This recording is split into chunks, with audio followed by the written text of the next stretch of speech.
अरे नहीं यार, थैंक यू। नहीं नहीं नहीं।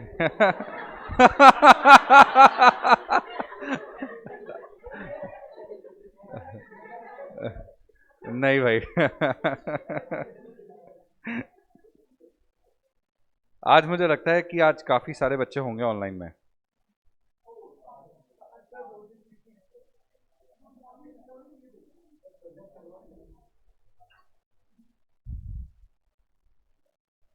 नहीं, वो इसलिए क्योंकि वो जो आ नहीं पाए ना, वो ऑनलाइन तो ले लेंगे क्लास।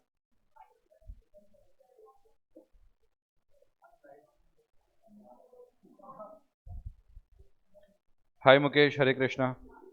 हाय Dheeraj, good morning. Hi Sumit, good morning.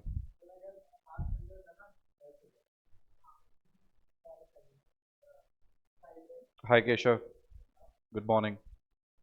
Sunday को तो लाइट क्यों जाती है ऐसे तो। Hi Vinay, good morning. Sumit, मैं बहुत अच्छा हूँ। Hi Mohit, good morning. Saurabh, good morning. देख रहे हो तुम? Hi Aditya, good morning. Hi Saumya, good morning. बढ़िया लग रहा है ना, मैं कह ही रहा था तुम्हें। हाय मुस्कान, गुड मॉर्निंग। चलो। मेरे को तो लगा ज्यादा बच्चे आएंगे ऑनलाइन में आज। मतलब ऑफलाइन वाले छुट्टी पे है, तो वो ऑनलाइन देख रहे होंगे। आ गए आ गए।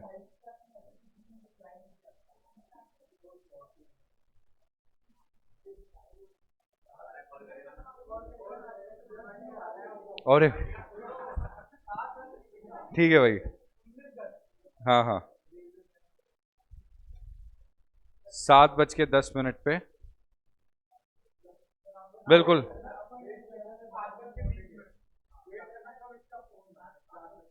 7:10 पे। जस्ट गिव मी ए कॉल। ठीक है।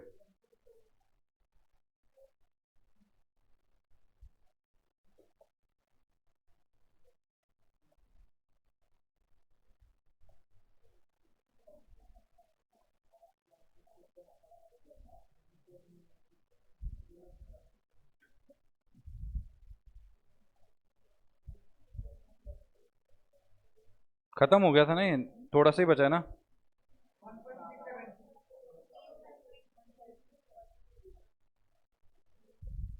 Agreement on audit engagement terms.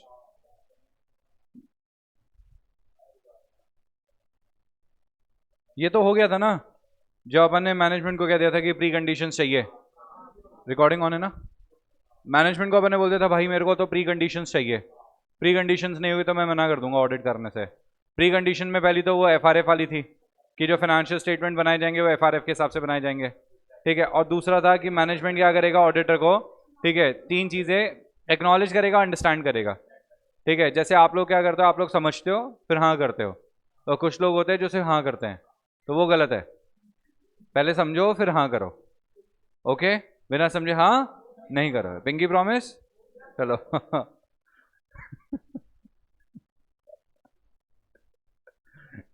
Did I tell you why I don't like pink colour? Why I hate pink colour? बाद में बताऊंगा कभी। अब अभी नहीं, अभी नहीं, अभी नहीं। अरे यार हद होती है, तुम लोग पीछे ही बढ़ाते हो यार। तुम लोग तो सही सर पे चलते हैं। क्या? अरे नो। अरे यार, नहीं नहीं, कुछ ऐसा हुआ था जिससे बहुत सदमे में आ गया था मैं। वो खौफनाक मंजर आज भी मेरे सामने घूमता है। चलो एक बार चलो मैं बताता हूँ। जैसे आई टेक 2 मिनट्स, ठीक है, मैं बताता हूँ, है ना। नहीं, वैसे अपने को चालू यहाँ से करना है ना, इलस्ट्रेशन नंबर 6 है। हुआ ये था, एक बार मैं क्लास ले रहा था, है ना। तो ये टाइम होगा शायद आई गेस नवंबर दिसंबर का। तो एक बच्ची आई, ठीक है, I will not take the name obviously. ठीक है, बट वो एंटर हुई क्लास के अंदर। अब उसने क्या है, उसने पिंक कलर का जैकेट पहन रखा था, हुडी लाल रखी थी। Let me tell you the proper description.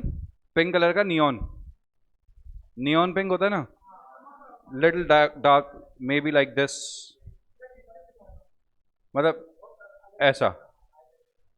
अब इसमें चमक डाल दो तुम, you can't see this, I can, I, हाँ उसमें मतलब you can't see, you guys can not imagine this colour, but हाँ मतलब आप नहीं समझ पा रहे इस, बट उसने नियॉन पिंक कलर, डार्क, चमक रहा है, हुडी वेलवेट का, ओके, वेलवेट वाला होता है ना, आप समझ गए ना, ठीक है, उसी सेम वाला, सेम वाला उसका लोअर, ठीक है, सेम लोअर, वही पूरा सेट आता होगा, ठीक है, वैसी ही सेम वेलवेट वाली चप्पल,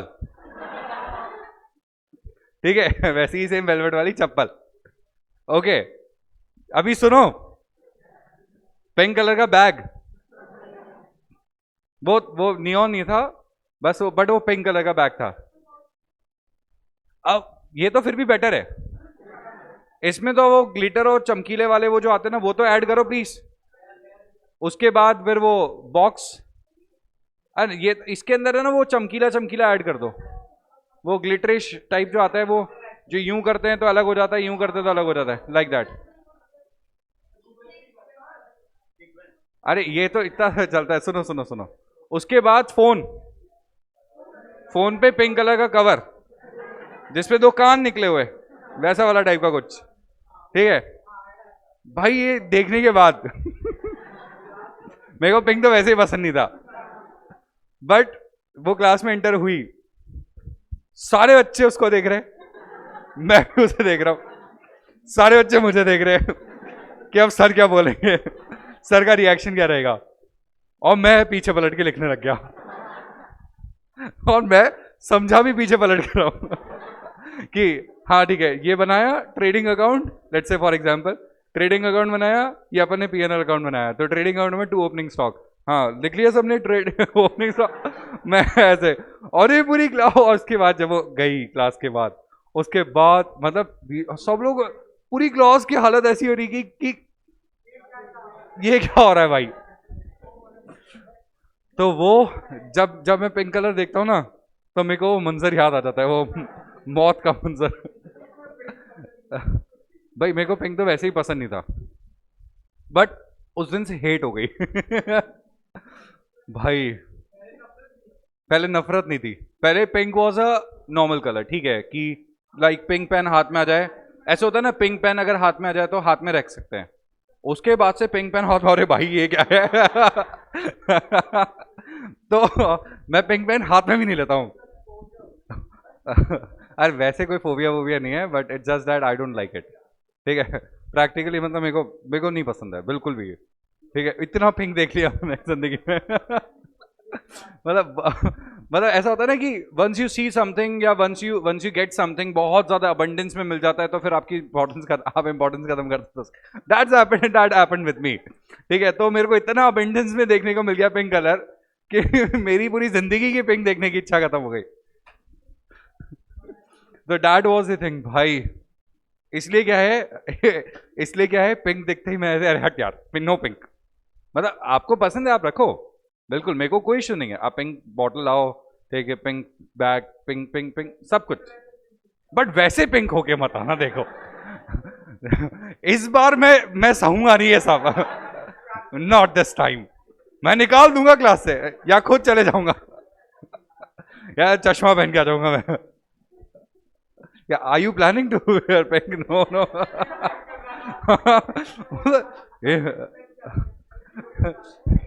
कोई कोई पहन के नहीं आएगा, ठीक है, किसके पास होता है पिंक कलर का शर्ट वगैरह, किसी के पास नहीं होता, हाँ बीच बीच में कोई स्पॉट ऐसा हो जाए जो पिंक बिल का हो, तो वो तो फिर भी एक बार चल जाता है, पिंक और वाइट का मिक्सचर, वो फिर भी एक बार के लिए एक्सेप्टेबल है, बट पिंक वैसे तो होता ही नहीं है, मतलब वो पिंक जो था ना भाई, तुम सोच नहीं सकते, तुम गूगल करना उसका, ठीक है,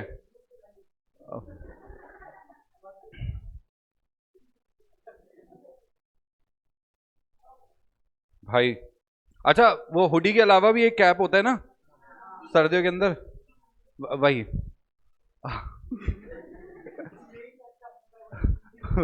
देख ही नहीं पा रहा वो भी पिंक कलर का, मतलब भाई, मतलब बाल तो नहीं थे, बाल तो नॉर्मल जो थे, है ना। वॉच तो हाँ, वो बेबी पिंक कलर की जो आती है ना, वो टेडी बियर टाइप की वॉच। मैंने कहा बच्चे कब बड़े होंगे यार। मैं रिस्ट्रिक्टेड कर देता, मैं बाहर लिखवाया था ऑफिस के, ठीक है, नो पिंक। मैंने लिख दिया dogs in pink colour are prohibited here. चलो, now let's just come back to the point. तो उसके बाद से मेरे को पिंक बिल्कुल पसंद नहीं है, मेरे को वैसे ही पसंद नहीं था, मतलब कम पसंद था, इतनी तो नफरत कभी नहीं थी। अच्छा, इलस्ट्रेशन 6 से चालू करना है, ये हो गया था। Agreement on audit engagement terms, चलो, अभी वो प्री कंडीशन सेटिस्फाइड हो चुकी है। आप मेरी बात मान रहे हो, मैं आपकी बात मान रहा हूं। ठीक है, अपन ने पहले ही टेबल पे डिसाइड कर लिया कि करना क्या है क्या नहीं करना है। ठीक है, अब finally let's make an agreement, let's create a bond, एक अग्रीमेंट साइन करते हैं। ओके, तो ऐसे 210 जो है, ऐसे 210 जो है, that is agreeing on the terms of audit engagement, उसकी शुरुआत पहले से हो जाती है। पहले से मतलब जहां पे वो जो उसकी शुरुआत हो रही है, उसकी शुरुआत में क्या एप्लीकेबल हो जाता है, प्री कंडीशंस। प्री कंडीशंस को सेटिस्फाई करने के बाद अपन अग्रीमेंट करेंगे। ऑलराइट, तो agreement on audit engagement terms, legal requirements to get the accounts audited so far extends only to companies, registered societies etc. ये मैं आपको बहुत पहले बता चुका हूं। इस ऑडिट को क्या कहते हैं, स्टैट्यूटरी ऑडिट, बताया था मैंने आपको।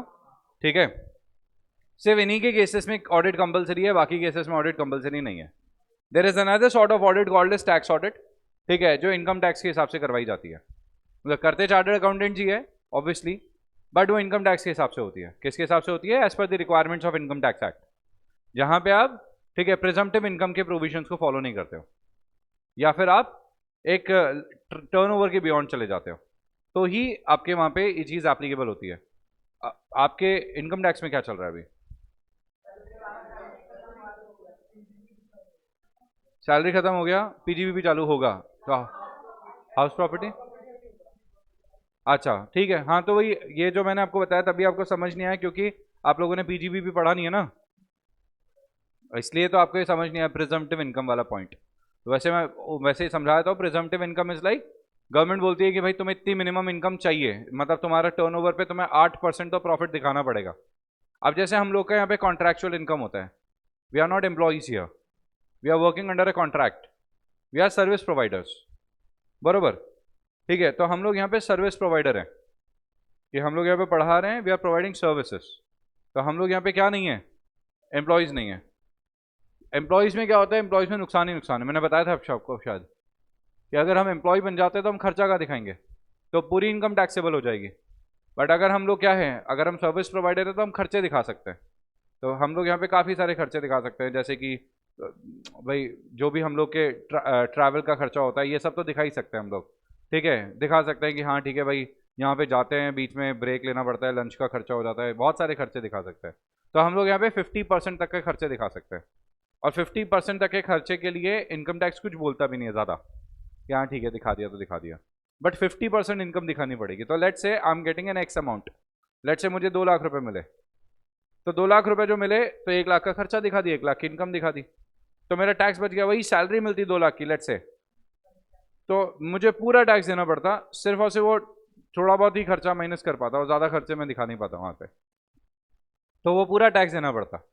तो कहाँ मुझे टैक्स देना पड़ा, 2 लाख के ऊपर, ठीक है, 20% भी, अगर 30% भी टैक्स स्लैब में मानो, तो भी 60,000 देने पड़े, और कहाँ वो 30,000 में काम हो गया। इसलिए, तो इसलिए कॉन्ट्रैक्चुअल इनकम दिखाई जाती है आजकल, तो इट्स नॉट एम्प्लॉय। और एम्प्लॉय में क्या होता है, दिक्कत ये होती है कि एम्प्लॉय बेनिफिट्स बहुत सारे देने पड़ते हैं ऑर्गेनाइजेशन को। For example gratuity, provident fund, फलाना डिकाना, ये बहुत ज़्यादा हो जाता है, कंपनी के ऊपर भी इस तरीके के खर्चे बढ़ जाते हैं, लीगल रिक्वायरमेंट। बट कॉन्ट्रैक्ट में तो इस तरीके की कोई लीगल रिक्वायरमेंट आती नहीं है, इस चीज़ का फ़ायदा हो जाता है। बोलो समझ आया कि नहीं आया, ठीक है। तो in these cases the respective law governs the appointment of auditor. तो इनकम टैक्स वाले जो हैं ऑडिटर के अपॉइंटमेंट के रूल्स, ठीक है, वो यहाँ पे एप्लीकेबल नहीं है। यहाँ हम प्योरली कंपनी ऑडिट से रिलेटेड ही बात करेंगे, क्योंकि हमारी इस पूरी किताब में मेनली मतलब जो टैक्स ऑडिट वाला जो पोर्शन है वो यहाँ पे एप्लीकेबल नहीं है, वो आप लोग फाइनल में पढ़ोगे। फाइनल में तो आप डिटेल में पढ़ने वाले हो टैक्स ऑडिट, यहाँ पे भी थोड़ा बहुत पढ़ने वाले हो, बट मेनली जो हमारा फोकस रहेगा, मतलब इन पॉइंट्स में नहीं मिलेगा आपको वो, बट जो हमारा फोकस रहेगा वो सिर्फ कंपनी ऑडिट की तरफ ज़्यादा रहेगा। समझ आ गया? कॉर्पोरेट ऑडिट की तरफ। तो in these cases, the respective law governs the appointment of the auditors and their duties. In all cases, it is matter of contract. It is therefore important for, ये क्या है, contract के हिसाब से होता है। यहाँ पे क्या लिखा है? It is therefore important both for the auditor and client that each party should be clear about the nature of engagement. दोनों parties nature of engagement के लिए clear होने चाहिए. It must be reduced to writing and should exactly specify the scope of work. और जो भी बातें हैं जो उन्होंने डिसाइड करी है वो लिख लो। आगे समझ में? The audit engagement letter is sent by the auditor to his client. तो मैं अपॉइंट हो रहा हूं, मैं वो लेटर किसको भेज दूंगा? क्लाइंट को। The ICAI has issued SA 210 agreeing the terms of audit engagement on the subject सबको पता है, SA 210 आया है। It is in the interest of both the auditor and the client to issue the engagement letters और the possibility of misunderstanding is reduce to the great extent. तो अब इसमें main बातें क्या क्या हैं, ठीक है, वो मैं आपको बता देता हूँ। एक तो जो हाईलाइटेड बात है कि it is therefore important for both the parties and client that each party should be clear about the nature of engagement. It must be reduce in writing and should exactly specify the scope of work. पहला तो एक important है, okay. दूसरा इसमें important है, it is in the interest of both the auditor and the client to issue an engagement letter so that possibility of misunderstanding is reduced to the great extent. समझ आया कि पहला point तो क्या है कि जो भी आप क्लाइंट और जो ऑडिटर हैं वो नेचर ऑफ एंगेजमेंट को क्लियरली डिसाइड कर लो, और उसको क्या कर लो, जो भी उन्होंने बातें डिसाइड करी है वो रिटर्न में लिख लो, ठीक है, किसके अंदर, ठीक है, ताकि ऑडिटर को स्कोप ऑफ वर्क पता लग सके, और उसके अलावा ठीक है फ्यूचर में कोई मिसअंडरस्टैंडिंग ना हो जाए। तो प्री कंडीशन जो आपने डिसाइड करी है वो प्री कंडीशन आप क्या कर दोगे, लेटर ऑफ एंगेजमेंट, मतलब यहाँ पे जो आपका कॉन्ट्रैक्ट है उसमें लिख दोगे। तो कल को अगर मैनेजमेंट मना करती है कि नहीं आपको सर हम ये वेरीफाई नहीं करने देंगे, तो आप क्या कर सकते हो, सर ये कॉन्ट्रैक्ट के पेपर्स देख लो, अग्रीमेंट देख लो, अपन ने जब आपने मेरे को अपॉइंट करा था अग्रीमेंट के टाइम पे ये सारी बातों के ऊपर अपन ने पहले से डिसीजन लिया था, तो आपको मुझे सारी की सारी फैसिलिटीज प्रोवाइड करनी पड़ेगी। समझ आ गया? ताकि फ्यूचर में इसको लेके फर्दर डिस्प्यूट ना हो, कोई दिक्कत। अब ये बोलता है further in case of partnerships a few more precautions is needed. Partnership के केस में थोड़े और ज्यादा प्रिकॉशंस रखने पड़ते हैं। The appointment of auditor is normally govern by the partnership deed. Appointment of auditor कौन डिसाइड करेगा? Partnership deed. The accountant when he is approach for undertaking a professional assignment by a firm or a partner of a firm should first get the clear idea of the nature of service required and then ensure with reference to the terms of partnership agreement that his appointment is valid. इसको हटा सकते हैं, हटा दो इसे, nobody will ask it, not so important topic। मतलब आप किसी पार्टनरशिप फॉर्म में अपॉइंट हो रहे हो तो जो ऑडिटर होता है ना वो बोलेगा ठीक है टर्म्स ऑफ एंगेजमेंट डिसाइड कर लेते हैं, लाओ तुम्हारी पार्टनरशिप डीड दिखा दो, I just want to go through with the partnership deed की उसमें ऑडिटर के लिए क्या दे रखा है, ठीक है।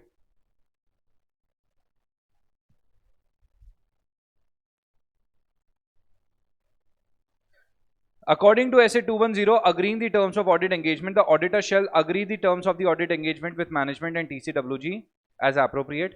Auditor क्या करेगा? नाम से पता लग रहा है agreeing the terms of audit engagement में auditor, ठीक है, किसके ऊपर ऑडिट, किसके साथ यहाँ पे डिसाइड करेगा terms and conditions? Management and TCWG के साथ में, ठीक है। The agreed terms of audit engagement shall be recorded by the engagement letter or other suitable form of written agreement. Engagement letter मतलब जो आपका लेटर ऑफ एंगेजमेंट आप मेरे को दोगे, लेटर ऑफ अपॉइंटमेंट जो आप मेरे को दोगे वो, ठीक है, या फिर जो भी अपने रिटर्न अग्रीमेंट डिसाइड करा है उसके अंदर ये सारी की सारी बातें लिखी हुई जाएगी। भाई agreeing the terms of audit engagement या जो टर्म्स एंड कंडीशंस है वो क्या है? वो यही तो है, these are the terms and conditions, ये है वो टर्म्स एंड कंडीशंस। और ये जो टर्म्स एंड कंडीशंस है क्या बोलती है, क्या क्या डिसाइड करना है? Objective and scope of audit. सबसे पहले तो क्या डिसाइड करना है? Objective and scope of audit of financial statements, auditor की रिस्पॉन्सिबिलिटी, मैनेजमेंट की रिस्पॉन्सिबिलिटी। तो क्या क्या डिसाइड करा जाएगा? Objective and scope of audit. What is the objective of audit and scope of audit क्या है? ऑब्जेक्टिव ऑफ ऑडिट क्या है? तो express an opinion over the true and fair view of financial statements of an entity, यही है objective. ठीक है, शुरुआत में पढ़ा दिया था। ठीक है, स्कोप क्या है? अरे यार, चैप्टर के पहले पेज पे पढ़ाया था।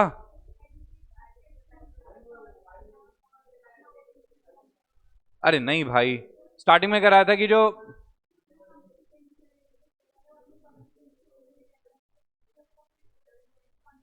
अरे भाई ये देखो,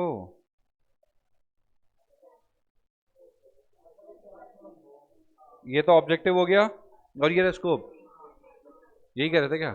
हाँ, मैं भी तो यही कह रहा था। हाँ हाँ, मतलब ऑडिटर से उसकी कॉम्पिटेंस के बाहर कुछ काम करने के लिए नहीं दिया जाएगा, वो तो सेकंड लास्ट पॉइंट बोला आपने। याद आ गया? याद आई ये 7 पॉइंट? ठीक है, कांस्टेंट है स्कोप पे तो मैं रिपोर्ट को खराब कर दूंगा। ठीक है, मैं कुछ और काम नहीं करूंगा। मैनेजमेंट के जजमेंट्स मेरे को चाहिए, फाइनेंशियल स्टेटमेंट बनाने की जिम्मेदारी आपकी है। ठीक है, इंटरनल कंट्रोल सिस्टम मेरे को चेक करना पड़ेगा। ठीक है, ये सब इसके अंदर इंक्लूड आ गया। याद आ गया? तो सबसे पहले जब ऑडिटर का अपॉइंटमेंट होगा तो क्या डिसाइड करा जाएगा? ऑब्जेक्टिव ये रहा, ऑब्जेक्टिव ऑफ ऑडिट, दूसरा स्कोप ऑफ ऑडिट, बरोबर। ठीक है, ऑब्जेक्टिव और स्कोप डिसाइड हो गया? हाँ जी सर, डिसाइड हो गया, करेक्ट।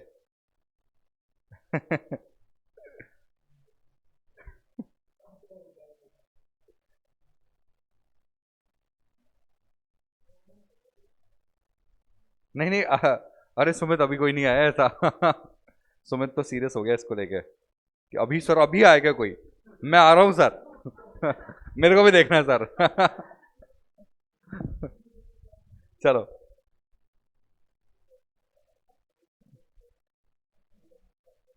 हाँ जी। फिर आगे दे रखा है इसमें responsibility of auditor, responsibility of the management. अब ऑडिटर की रिस्पॉन्सिबिलिटी क्या है? रिपोर्ट करना। मैनेजमेंट की रिस्पॉन्सिबिलिटी क्या है? अरे भाई ऊपर दे रखा था, मैनेजमेंट अपनी रिस्पॉन्सिबिलिटी पूरी करेगा, फाइनेंशियल स्टेटमेंट बनाने की जिम्मेदारी उनकी, मेंटेन करने की जिम्मेदारी उनकी, ऑडिटर को प्रोवाइड करने की जिम्मेदारी उनकी, एडिशनल इंफॉर्मेशन जो ऑडिटर मांगे उसकी। ठीक है, auditor unlimited unlimited access to the, unrestricted access to the all the persons and unrestricted access to the information and, ठीक है, फाइनेंशियल स्टेटमेंट, बरोबर। Identification of the applicable FRF किसकी जिम्मेदारी है? मैनेजमेंट की। For the preparation of financial statement, ये identify कौन करेगा? मैनेजमेंट आइडेंटिफाई करेगा कि उनके ऊपर लगने वाला एफआरएफ क्या है। समझ आ गया? Reference to the expected form and content of any reports to be issued by the auditor, auditor किस हिसाब से रिपोर्ट इशू करेगा। And a statement that there may be circumstances in which report may differ from its expected form and content. तो किस format के अंदर ऐसे 700 के अंदर ऑडिटर की रिपोर्ट आएगी। अब जैसे मैं आपको इसका एग्जांपल देके समझा देता हूं, ऐसे 700 के हिसाब से ऑडिटर को रिपोर्ट देनी है, प्लस प्लस जो बड़ी कंपनीज होती है उनकी XBRL फॉर्मेट में रिपोर्ट आती है। XBRL का मतलब होता है extensive business reporting language. Okay, तो ऑडिट रिपोर्ट XBRL के फॉर्मेट में आएगी। अगर कंपनी एक बड़ी कंपनी है तो उसमें कारों की रिपोर्ट बनती है। ओके, अगर जैसे क्या होता है बैंक है तो बैंक ऑडिट के केस में, ठीक है, उनकी रिपोर्ट का फॉर्मेट अलग होता है। इंश्योरेंस कंपनी के केस में उनकी रिपोर्ट का फॉर्मेट अलग होता है। इलेक्ट्रिसिटी कंपनी के केस में उनकी रिपोर्ट का फॉर्मेट अलग होता है। तो ये जो रिपोर्ट है ये सब केस में क्या हो जाएगी? डिफर हो जाएगी। तो यहां पे लिखा है reference to the expected form and content, ये रेफरेंस देना पड़ेगा कि देखो इस टाइप की रिपोर्ट आएगी आपकी। समझ आई बात? कि मेरे को रेफरेंस देना पड़ेगा कि ऐसे 700 के हिसाब से या XBRL के हिसाब से या कारों के हिसाब से, मतलब मुझे किस तरीके की आपको रिपोर्ट यहां पे देनी पड़ेगी। Content of any reports to be issued by the auditor, तो रेफरेंस देना पड़ेगा एक्सपेक्टेड फॉर्म, ठीक है, और कंटेंट का कि इस तरीके की आपकी रिपोर्ट बनाई जाएगी। समझ आ गया क्या? ये रिपोर्ट का जो फॉर्मेट है वो हम ऑलरेडी डिस्कस कर लेंगे किसके साथ में? मैनेजमेंट के सामने। मैनेजमेंट को पहले ही बता देंगे कि देखिए आप एक बैंक है तो बैंक के अंदर, ठीक है, LFAR यहां पे यूज होती है, ठीक है, लॉन्ग फाइनेंशियल ऑडिट रिपोर्ट जो बनती है, जो हमें रिक्वायरमेंट है बनाने के लिए दे रखा है, उस तरीके के फॉर्मेट में हम ये रिपोर्ट तैयार करेंगे। आपको कोई दिक्कत तो नहीं है? वो बोलते नहीं नहीं मेरे को तो ऐसी रिपोर्ट चाहिए नहीं, तो भाई सॉरी मैं ऑडिट कर ही नहीं सकता, क्योंकि मेरे ऊपर तो ये रिक्वायरमेंट है कि मुझे तो ये सारी चीजें चेक करनी पड़ेगी। ठीक है, एक कंपनी के ऊपर कारो एप्लीकेबल है। ठीक है, कारो is like company auditor report order. ठीक है, कंपनी ऑडिटर रिपोर्ट ऑर्डर, तो सेक्शन 143 के अंदर आता ही है कंपनी ऑडिटर रिपोर्ट ऑर्डर कारो। इसके 21 पॉइंट्स हैं, पैराग्राफ 3 के अंदर इसके 21 पॉइंट्स हैं। कितने? 21 पॉइंट्स। वो 21 पॉइंट्स के ऊपर ऑडिटर को रिपोर्ट करना पड़ता है। 21 पॉइंट्स के ऊपर ऑडिटर को रिपोर्ट करना पड़ता है। तो ऑडिटर ने कारो की रिपोर्ट पकड़ा दी कि देखो भैया ऐसा मेरा फॉर्मेट आएगा, इस तरीके से मैं रिपोर्ट बना के दूंगा। बोलते नहीं नहीं भाई ये रहने दे, तू तो ऐसे 700 के हिसाब से नॉर्मल रिपोर्ट दे दे। तो ऑडिटर मना कर देगा, बोले सर ऐसे नहीं चलता कि ऑडिट रिपोर्ट मैंने नॉर्मल तरीके से दे दी। भाई जितनी जरूरत है, जो लॉ की रिक्वायरमेंट है, तो मैं उस हिसाब से तो रिपोर्ट करूंगा ना यार यहाँ पे। तो मैं आपको पहले ही बता दूंगा expected form and content of the audit report किस तरीके से बनेगी और कौन सी चीज आएगी कौन सी चीज नहीं आएगी। ओके, फिर ये बोलता है reference to the expected form and content of any report to be issued by the auditor and a statement that there may be circumstances in which the report may differ from the expected form and ठीक है content. तो ये बोल सकता है कि देखो अगर मेरे को कोई क्वालिफिकेशन मिला या मेरे को कुछ तरीके का मैटर मिला, तो मैं हो सकता है ऐसे 705 के रेफरेंस में भी चले जाऊं। समझ आ गया कि हो सकता है कि मैं इस दिए हुए फॉर्मेट को थोड़ा सा बदल के, ठीक है, थोड़ा बहुत चेंजेस कर सकता हूं सर्कमस्टांसेस के हिसाब से। क्लियर हो गया क्या? बोलो समझ आया कि नहीं आया? आई बात समझ में? तो यहां पे क्या है, ऑडिटर को ठीक है पहले ही बताना पड़ेगा कि किस टाइप की वो अपनी ऑडिट रिपोर्ट देने वाला है। क्लियर हो गया क्या? तो पहला पॉइंट ऑलरेडी डिस्कस्ड है। ठीक है, चैप्टर की शुरुआत में ऑब्जेक्टिव क्या है, स्कोप क्या है, पहले डिसाइड करना पड़ेगा, बरोबर। दूसरा जो पॉइंट है वो आता है ऑडिटर की जिम्मेदारी, तीसरा पॉइंट आ रहा है मैनेजमेंट की जिम्मेदारी, और एक आता है एप्लीकेबल एफआरएफ को जानना, और फिर आता है लास्ट में कि रिपोर्ट का एक्सपेक्टेड फॉर्म और ठीक है कंटेंट क्या होगा। ठीक है, वो मेरे को एक बार बताना पड़ेगा और किन किन सर्कमस्टेंसेस के अंदर वो थोड़े बहुत चेंजेस उसमें किए जा सकते हैं। क्लियर हो गया क्या? समझ आ गया? ये हमें कहां पे लिखना है? Agreement to the term, agreement to the audit में लिखना है। जो अग्रीमेंट हम डिसाइड करेंगे, agreeing to the terms of engagement, तो जो एंगेजमेंट लेटर आएगा उस एंगेजमेंट लेटर में सारी बातें लिखी हुई होनी चाहिए। क्लियर हो गया क्या? ठीक है। If a law or regulation prescribes in sufficient detail the terms of audit engagement, the auditor need not record them in written agreement, except for the fact that such law and regulation applies that the management acknowledges and understands its responsibility.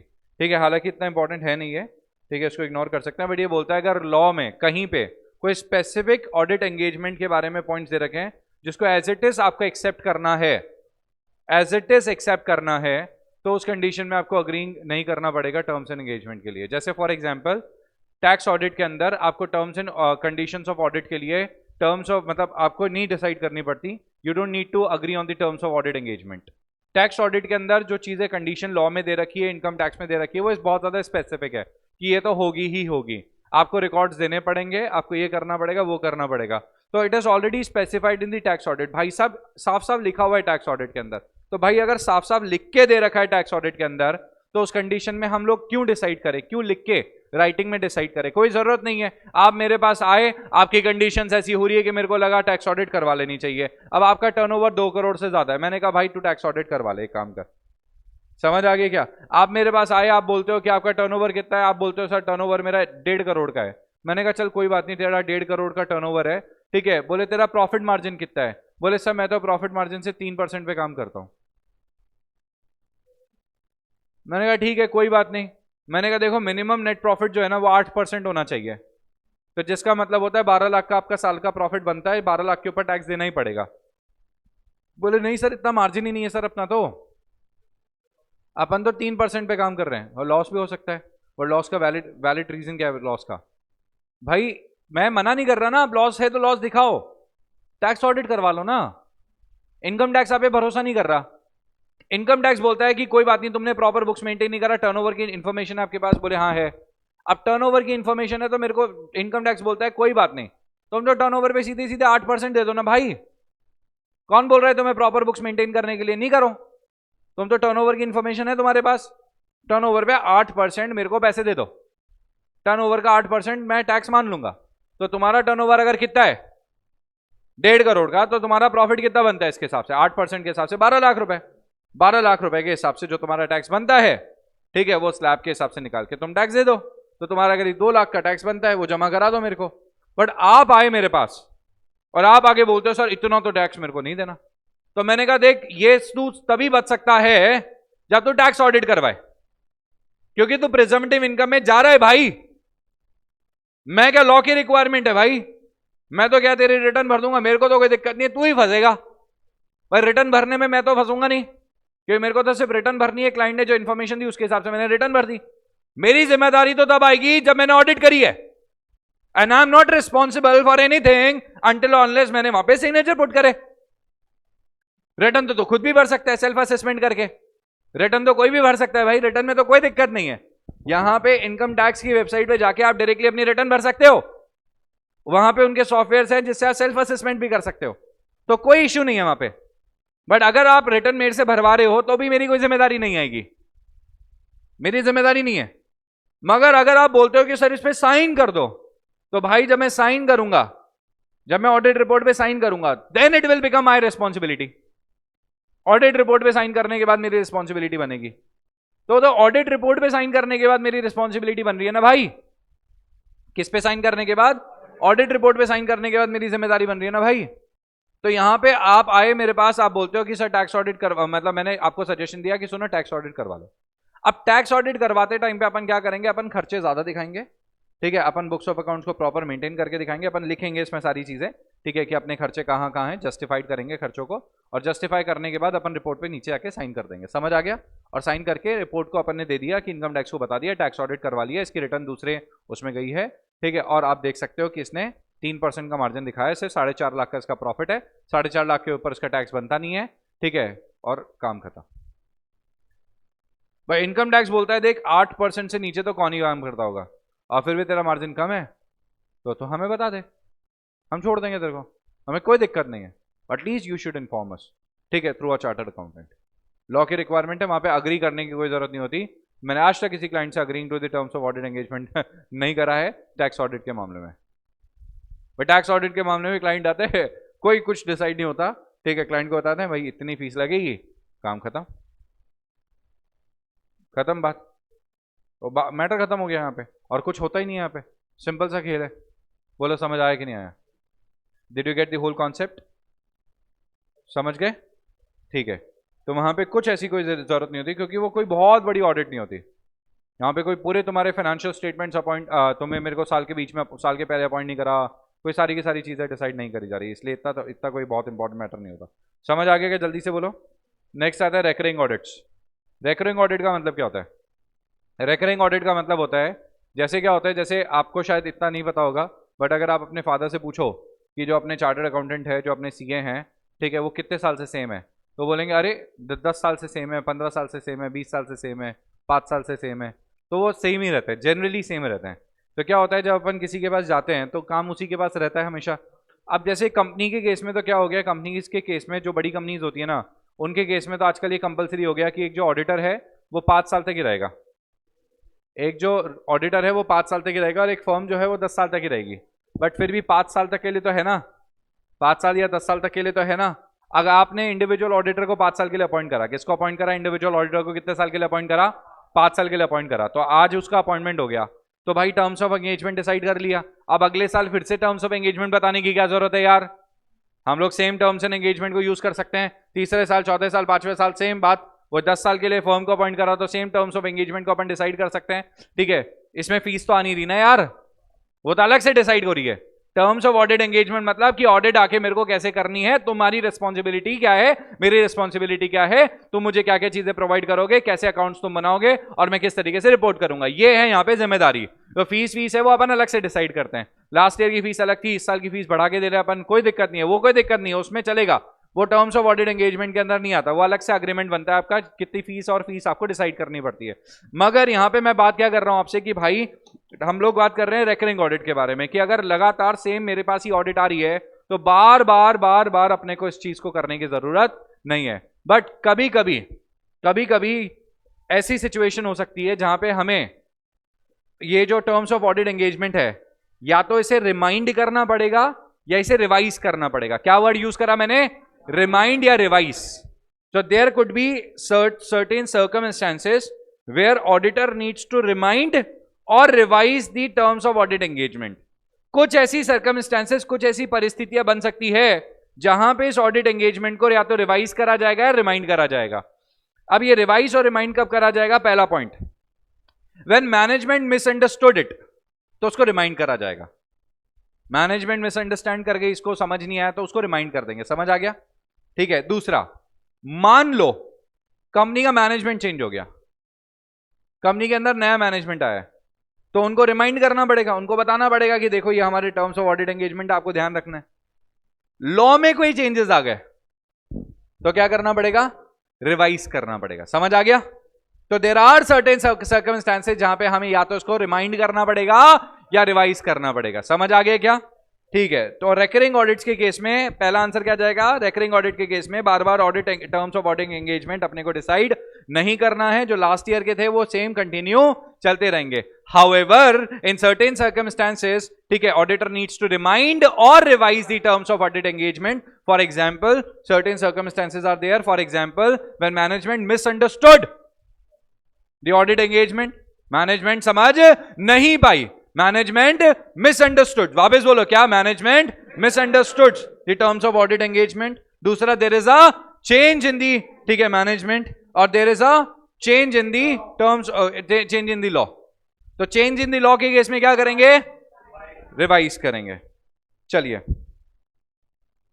On recurring audits the auditor shall assess whether circumstances require the terms of audit engagement to be revised or whether there is a need to remind the entity of the existing terms of audit engagement। तो auditor check करेगा ऐसे कोई circumstances आए हैं क्या, ऐसे कोई circumstance, law में कोई चेंजेस आए हैं, ऐसे के अंदर कोई चेंजेस आ गए। भाई होता है ना क्या, लॉ में चेंजेस आ गए, एफआरएफ चेंज हो गया, आप क्या करें? आई बात समझ में? तो उस कंडीशन में रिक्वायरमेंट चेंज होगी, रिपोर्टिंग रिक्वायरमेंट चेंज हो गई। जैसे पहले कारो पुराना चलता था, अब कारो 2020 चलता है। भाई कारो मेरे सामने की आंखों के सामने 10 बार चेंज हो गया, अब हर 2-3 साल में नया कारो आ जाता है। 10 बार तो नहीं, 5 बार चेंज हो गया। तो क्या करेंगे? कारो 2008, कारो 2010, कारो 2012, कारो 2014, 15, 18, 19, 20। अब क्या करें भाई? तो रिमाइंड करेगी नहीं करे? वो रिवाइज करेगी नहीं करे? बोला है ना भाई, पहले कारो, मैंने बोला कारो 2018 चल रहा था, अब कारो 2020 चल रहा है, तो उसमें पॉइंट्स बढ़ा दिए। 16 पॉइंट होते थे, अब 21 पॉइंट हो गए। अब बताना तो पड़ेगा ना भाई। ठीक है। The auditor may decide how to send a new audit engagement letter or other written agreement each period। तो ऑडिटर को डिसाइड करना पड़ेगा किस तरीके से अपन इसको भेजें। However, एक second, the following factors may make it appropriate to revise the terms of audit engagement or to remind the entity of existing terms। हाँ बोलो। रिवाइज कराना आपने, तो वो तो वैसे ही आप भेजोगे, तो ऑटोमेटिकली रिमाइंड मतलब क्या होता है? आप भूल गए, आपका कोई काम था, आप भूल रहे हो, तो मैं आपको रिमाइंड करूंगा। रिवाइज तो अलग ही खेल है, रिमाइंड अलग होता है, रिवाइज अलग होता है। रिमाइंड मतलब सेम टर्म्स को आप फॉलो नहीं कर पा रहे, तो I have to remind you. Okay. Income tax में कोई अमेंडमेंट्स वगैरह आ जाते हैं तो वो रिमाइंड कर दिया आपने, रिवाइज कर दिया आपने, सॉरी। ठीक है, जैसे आता है ना अमेंडमेंट्स, रिवीजन करना है उसका, वो है। Any indication that the entity misunderstood the objective and scope of audit, तो उनको थोड़ी मिसअंडरस्टैंडिंग हो गई, वो objective and scope of audit नहीं समझ पा रहे। Any revised or special terms of audit engagement, को रिवाइज्ड हुआ, special terms of audit engagement आ गया। Any recent change in the senior management, a significant change in the ownership. अच्छा चलो बताते हुए चलो, रिवाइज और रिमाइंड बताओ। Indication that entity misunderstood the objective and scope, remind. Revise or special terms, revise, नाम से पता लग रहा है। ठीक है। Recent change in senior management, remind. Significant change in ownership, remind. Significant change in the nature or size of the business entity, revise करना पड़ेगा। और अचानक से मैंने जब से ज्वाइन किया ना बिजनेस को, अब जैसे क्या होता है, एक ऑडिटर क्या चाहता है कि क्लाइंट हमेशा ग्रो करे। अब यार देखो, मैं किसी क्लाइंट के साथ हूँ, अब है ना, उसने क्या किया, जब मैंने ज्वाइन करा था ना, तब उसका टर्नओवर 3 करोड़ था, आज की डेट में उस कंपनी का टर्नओवर 30 करोड़ पहुंच चुका है, क्या करना चाहिए, रिवाइज करे कि नहीं करे? ऑब्वियसली सर जैसे जैसे सिचुएशन चेंज होती जाएगी 3 करोड़ की सिचुएशन 5-6 करोड़ तक लगेगी, फिर आपको रिवाइज करना पड़ेगा, फिर नई टर्म्स, फिर वो जैसे और ग्रो कर गए फिर नई टर्म्स, तो रिवाइज करना पड़ेगा। सिग्निफिकेंट चेंज इन लीगल और regulatory requirement, revise. Change in the financial reporting framework adopted in the preparation, revise. FRF he change हो गया जो अभी अभी बताया, जैसे यार बैलेंस शीट का फॉर्मेट चेंज हुआ कि नहीं हुआ अभी? कंपनीज एक्ट 2013, कंपनीज एक्ट 1956, तो उन्होंने चेंज करा ही था। Change in the other reporting requirements, revise. आ गया समझ में? ओके, देखिए illustration number 7, R in company and firm of chartered accountant have not revise the terms of engagement to appoint and obtain confirmation for the clients for last 5 year despite changes in the business. तो क्या है, ऊपर वाले circumstances बता दो, उसको समझाओ कि भैया तुमने गलत किया है, अमेंड करो अपने आप को। समझ आ गया क्या? ठीक है भाई। Limitation on the scope prior to audit engagement acceptance, यहां तक आ गया। अब स्कोप तो अपन ने पढ़ी रखे हैं 7 पॉइंट, अब स्कोप के ऊपर लगा दिया रेस्ट्रिक्शन, स्कोप के ऊपर लगा दिया restriction. Limitation, limitation on the scope of audit prior to audit engagement. अगर मैनेजमेंट क्या बोलता है कि सर पहले ही लगा दे, नहीं सर ये काम नहीं करने देंगे, वो काम नहीं करने देंगे, वो काम नहीं करने देंगे, एक्सेप्ट करना है कि नहीं करना? नहीं करना ना, मना कर देंगे अपन, और बाद में लगा दे तो let search for the alternative way. Alternative way से काम हो सकता है तो ठीक है करेंगे, और नहीं हो सकता या तो रिजाइन कर दो, और या फिर अगर डिस्क्लेमर रिपोर्ट देके चले जाओ, डिस्क्लेमर या फिर जो भी क्वालिफाई करना है तो वो कर देना। चलो अब एग्जाम्पल देके समझाता हूँ मैं आपको। जैसे हुआ क्या, ऐसे 505 कौन सा मेरे को याद नहीं आ रहा,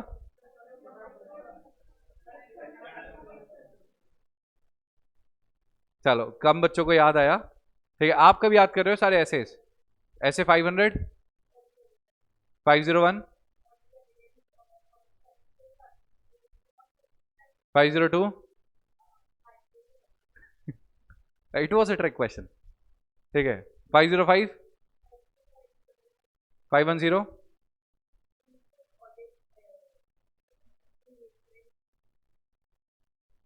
dash opening balances, 520, आप बोल दो।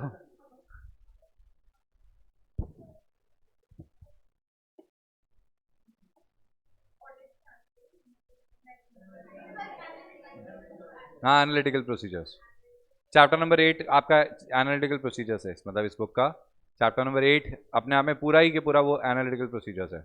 और सोचो ऐसे भी और चैप्टर भी कितना इंपॉर्टेंट है वो। हाँ 530, 540, 540 है ही नहीं कोर्स में अपने, हट चुका है। 550, हाँ वो फाइनल्स में आएगा। Events, very good very good very good. Written representation from management, okay. अभी किसी जैसे अपन ऐसे 210 कर रहे हैं, तो ऐसे 210 के बीच बीच में ऐसे 210 लिखने की जरूरत नहीं है, बाकी ऐसे इसका रेफरेंस आता है तो वो ब्रैकेट में से उन्हीं ऐसे इसका नाम लिखना। भाई तुम ऊपर ऐसे 210 ही पढ़ रहे हो तो ब्रैकेट में बार बार 210 थोड़ी लिखते रहोगे, बार बार पागल हो जाओगे, क्योंकि टर्म्स ऑफ ऑडिट एंगेजमेंट तो हर दूसरे पॉइंट में मिलेगा ही मिलेगा, क्योंकि तुम बात ही उस चीज़ के बारे में कर रहे हो, तो इस चीज़ का ध्यान रखना है। तो limitation on the scope of audit अपन ने बात कर ली, जैसे 505 के मैं एग्जांपल दे रहा था। अब 505 है एक्सटर्नल कंफर्मेशन की, मैं एक्सटर्नल पार्टी से कंफर्मेशन कर सकता हूँ। अब मान लो मैनेजमेंट ने मेरे को बोला, मैंने पूछा कि भाई है ना अपन ने ऑलरेडी ऑडिट इसमें स्कोप डिसाइड कर रखा है। लेटर ऑन मैनेजमेंट से मैंने बोला कि अच्छा ऐसे अपन किसी से भी इंक्वायरी नहीं कर लेंगे, पहले we'll ask the management, we'll consult the management, उनको लूप में लेके बात करनी है अपने को। तो मैंने कहा कि there is a third party, मुझे इनसे बात करनी है, ठीक है, मुझे एक्सटर्नल कंफर्मेशन चाहिए। तो इन्होंने कहा नहीं नहीं सर इनसे मत लो। मैंने कहा क्यों? अब तो प्रोफेशनल स्केप्टिसिज्म ना, ठीक है, क्वेश्चनिंग माइंड, अपने तो कान खड़े हो गए, क्यों भाई इससे क्यों नहीं पूछना? हाँ क्यों नहीं पूछना बताओ? ठीक है, बोलते हैं सर एक्चुअली क्या है, इनकी फर्म और हमारी फर्म में वैसे कंपटीशन में रहती है, और मतलब इट्स जस्ट दैट कि मजबूरी में हमें इनसे प्रोडक्ट खरीदने पड़ते हैं, अदरवाइज हमारा बिल्कुल भी इंटरेस्ट नहीं है कि इनसे प्रोडक्ट खरीदें हम, से मजबूरी है, और हमारे इनके रिलेशन भी अच्छे नहीं है, बट ठीक है प्रोफेशनली हम लोग ठीक है इसी तरीके से डील करते हैं कि इनसे सामान खरीदा, ठीक है, और फिर हमने डिसाइड कर रखा है कि हमें 2 महीने के अंदर अंदर इनको पेमेंट करना है। और सर और कोई रिलेशन नहीं है, ठीक है, तो हमें लगता है कि अगर आप इनसे पूछोगे there could be a chance कि आपको गलत आंसर कर दे, और गलत आंसर करते हैं तो फिर वही आपको लगेगा कि गलत हो रहा है, तो आप सर बाकी की चीजें पूछ लो।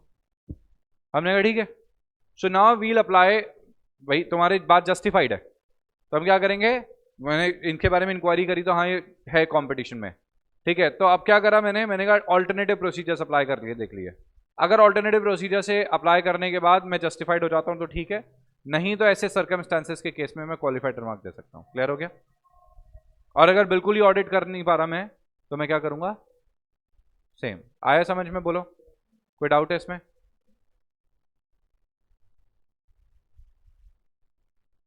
ठीक है। If management or TCWG impose a limitation on the scope of the auditor's work in the terms of proposed audit engagement, then such that the auditor believes the limitation will result in the auditor disclaiming an opinion on the financial statements. समझ आ गया कि auditor को लगता है कि sir मैं sir आखिरी में डिस्क्लेमर रिपोर्ट देके जाऊंगा, तो इससे अच्छा तो मैं ऑडिट एक्सेप्ट ही नहीं करता। The auditor shall not accept such a limited engagement as an audit engagement unless required by law or regulation to do so.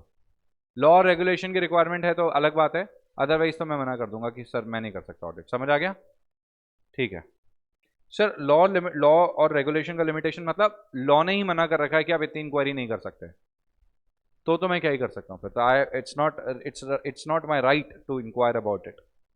If management or TC, अच्छा इसका एनालिसिस है, छोड़ो।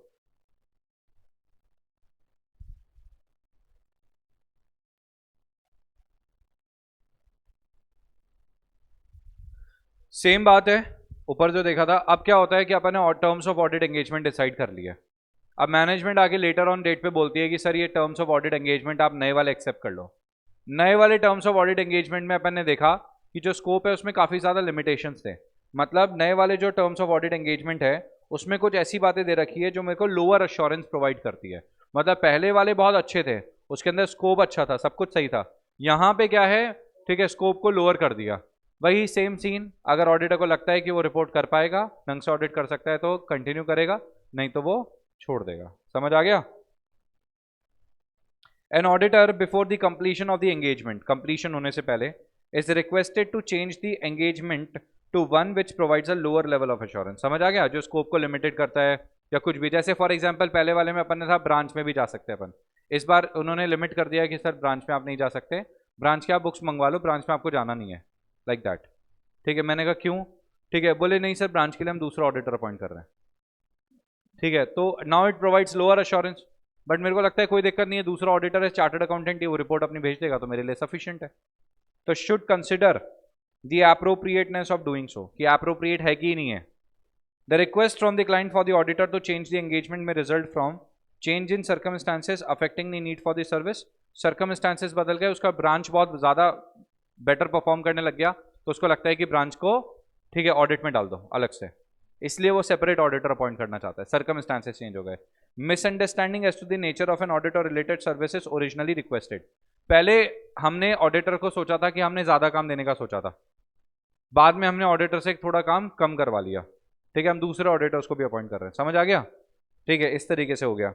Restriction on the scope of engagement whether imposed by management or caused by circumstances, कुछ restrictions लगाने पड़ेंगे, जैसे Covid आ गया, तब आप इतना कंपनी के अंदर नहीं आ सकते, अनलिमिटेड एक्सेस नहीं मिलेगा आपको बुक्स का जो पहले आपको मिल पा रहा था, तो कंपनी ने यही उनसे कहा कि सर आप अब कंपनी में आ नहीं सकते, कोविड है, बंद है, या हम लोग इतना अलाउ नहीं करेंगे, तो हम आपको घर पे भिजवा देंगे या ऑनलाइन प्रोवाइड करवा देंगे, कुछ भी इन्होंने डिसाइड करा, what ever they have decided. समझ आ गया? क्योंकि कॉज्ड बाय सर्कमस्टांसेस भी दे रखा है ना, तो यहां पे बोलता है auditor would consider carefully the reason given for the request, carefully इसको देखेगा कि रीजन जो दिए सही है कि नहीं है। Particularly the limitations on the restriction on the scope of engagement, specially any law, legal और कॉन्ट्रैक्चुअल इंप्लीकेशन, इसके कोई लीगल और कॉन्ट्रैक्चुअल इंप्लीकेशन तो नहीं है, ऐसा तो नहीं है कि कल को मैं फंस जाऊंगा भाई कि तुमने ये काम क्यों नहीं किया। If the auditor concludes that there is a reasonable justification to change the engagement, reasonable justification है, कंपनी जो बता रही है वो रीजनेबल है, सही है, कोविड आ गया, लॉ में चेंजेस आ गए, ठीक है, उन्होंने नया ऑडिटर अपॉइंट कर दिया, दूसरा ऑडिटर अपॉइंट कर दिया, कोई मेरा काम इजी कर दिया उन्होंने, दूसरा कोई जॉइंट ऑडिटर अपॉइंट कर दिया, कुछ भी ऐसा हुआ, the report shell issued the report issued would be appropriate for the revise terms of engagement, report में भी कोई दिक्कत नहीं आएगी। समझ आ गई क्या? In order to avoid confusion the report would not include reference to the original engagement. ठीक है, अच्छा, कोई कंफ्यूजन को दूर करने के लिए जो नई रिपोर्ट बनाएंगे उसमें पुराने वाले के कुछ भी नहीं लिखेंगे। Any procedures that may have been performed in the original engagement, उसके बारे में भी नहीं लिखेंगे। मतलब जब ऑडिटर रिपोर्ट देगा तो ऐसा नहीं लिखेगा अरे पुराने में ऐसे लिखा हुआ था, ये भी नहीं लिखेगा कि पुराने एंगेजमेंट होते तो मैं ऐसी रिपोर्ट करता। समझ आ गया? ठीक है, अब यहां से कल देखते हैं अपन। यार एक काम करो ना, ये वाला रीड करके आना प्लीज, पढ़ा चुका हूं मैं आपको।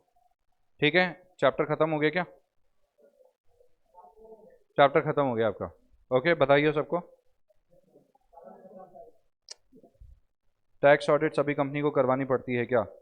या टैक्स ऑडिट तो देखो सबको करवानी पड़ेगी, सबको नहीं करवानी पड़ेगी, सीधी सी बात है। जो कंपनी और कॉर्पोरेट ऑडिट करवा रहे हैं उसको टैक्स ऑडिट करवाने की जरूरत ही नहीं है, उसकी तो पूरे फाइनेंशियल स्टेटमेंट्स की ऑडिट हो गई। Tax audit is a limited scope audit, वो सिर्फ लिमिटेड ऑडिट होती है। जिसको स्टैट्यूटरी ऑडिट करवानी है उसके अंदर टैक्स ऑडिट से भी बहुत ज़्यादा डिटेल्ड ऑडिट इंक्लूड हो गई, इसलिए। ठीक है, चलो वाइंड अप करते हैं क्लास।